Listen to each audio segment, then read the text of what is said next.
No Senhor eu me refugio. Por que então você me diz, voe para os montes como um pássaro? Será que nós temos um refúgio? Aonde é o seu refúgio? Aonde é que você pode correr? Qual é o abrigo que você pode ficar lá dentro, quietinho, esperando a tormenta passar? Você precisa ter, e esse refúgio é mais perto do que você imagina. Esse refúgio é um lugar onde Salmos, capítulo 91, chama debaixo das asas do Altíssimo. Você precisa ter esse lugar, e esse é a grande vantagem que você tem daqueles que não conhecem a Deus. A vantagem de estar abrigado, num lugar seguro. A vantagem de estar protegido contra as circunstâncias lá fora. Protegido contra situações onde você não tem como agir. Há momentos onde você precisa fugir de situações, como eu disse, né? Fugir deliberadamente de situações para que você não seja afetado por situações onde você não pode ser, com a sua fé, irresponsável. Né? Você tem que saber o momento de bater em retirada, saída pela direita. Lembra daquele desenho da Pantera Cor-de-Rosa? Saída pela esquerda. Há momentos que você precisa sair, mas há momentos onde você não tem para onde ir e você não tem como fugir. Mas aí você sabe o que você deve fazer? Você entra para o seu quarto e aí você tranca a porta e aí você vai nos pés da sua cama e veja o que tem lá debaixo. Porque para você ver, você vai ter que se ajoelhar. E aí, quando você se ajoelhar, você fecha os seus olhos e ora para aquele que consegue enxergar o que você não está enxergando. E aí você conta para ele, sabe o quê? Toda a sua verdade. Todas as nossas lutas escondem as nossas verdades. As verdades que nós lutamos contra elas, verdades que nós lutamos para defendê-las, verdades que nós julgamos estarmos sendo injustiçados. Qual que é a sua verdade? Certa ocasião, uma mulher que sofria de fluxo de sangue, você sabe da história, ela procurou refúgio. Desesperada, ela traçou um plano. Ela disse consigo mesma, ou seja, ela pregou para ela mesma e disse: se eu apenas tocar as vestes dele, eu serei curada.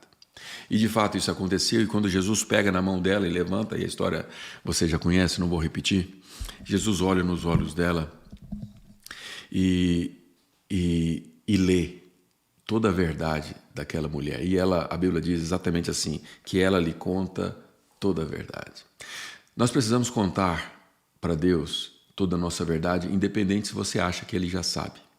Ontem eu estava conversando com o reverendo lá em Sorocaba, com a dona Ana, reverendo, sobre isso. As pessoas não sabem orar. E você precisa ser mais objetivo nas suas orações. Você nunca deve se esconder naquela frase: Deus já sabe do que eu estou passando. Ou então você diz assim: Senhor, me ajuda, e você não é específico no que você precisa ajudar. Você precisa ser específico, você precisa ter um plano, você precisa ter uma estratégia. Nessa estratégia, você precisa incluir Deus nessa trama e você deve conversar com Deus sobre esses planos. E de maneira objetiva, você dizer exatamente o que você espera dele. Talvez você não tenha planos, talvez você não tenha clareza. E quando não se tem clareza, você deve agir da mesma maneira. Ou seja, você deve ajoelhar, você deve procurar nesse mesmo abrigo, nesse mesmo refúgio, direção. Senhor, qual é a decisão que eu preciso tomar? E ao fazer um pedido, uma escolha como essa, você deve dar tempo para ouvir. Tenho repetido isso várias vezes porque esse é o tema da nossa temporada. Intimidade com Deus. Ter intimidade com Deus é ter uma comunicação com Ele, é ter um contato íntimo onde você consegue percebê-lo.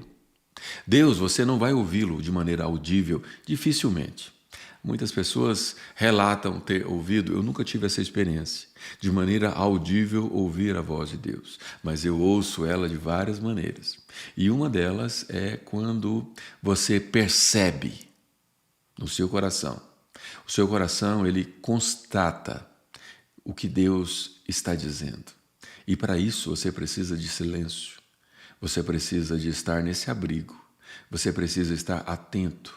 Você precisa estar observando o que Ele está falando. Nas suas orações específicas, você precisa parar de falar. Há momentos onde a nossa oração ela é dita sem palavras. Seus lábios precisam estar quietos. Seus ouvidos precisam estar atentos. E aí você estabelece uma ligação com um Pai que se interessa por você. Se interessa por nós e pelas nossas lutas e tem interesse em nos ajudar a vencê-las. Porque ao vencer uma luta, uma batalha, você vence e está preparado para enfrentar não problemas maiores apenas, porque eles sempre virão e eles sempre virão à medida da sua resistência, mas enfrentar o que precisa ser enfrentado, enfrentar situações que precisam ser vencidas.